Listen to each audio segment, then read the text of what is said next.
الضیاء اللامع میں علامہ ابن عثیمین رحمہ اللہ کا ایک قول مذکور ہے. وہ کہتے ہیں انی افتیکم الابتسامۃ من رمضان لا تفطروا واعلموا ان البشاشۃ وطلاقۃ الوجہ لاخوانکم من الامور التي تثابون علیہا.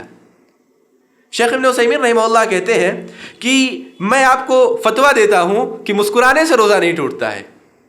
بس اپنے بھائیوں سے مسکرا کر کے ملنا، خندہ پیشانی کے ساتھ ملنا، اچھے اخلاق کا مظاہرہ کرتے ہوئے ان سے ملاقات کرنا ثواب کا کام ہے.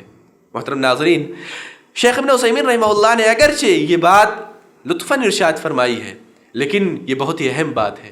مشاہدہ کیا جاتا ہے کہ رمضان المبارک کا روزہ رکھ کر کے ہمارے اندر تلخی آ جاتی ہے، چڑچڑے پن کا ہم شکار ہو جاتے ہیں. ہم کسی سے بات کرتے ہیں تو سخت لہجے میں بات کرتے ہیں، کہیں نہ کہیں ہمارے لہجوں میں سختی آ جاتی ہے.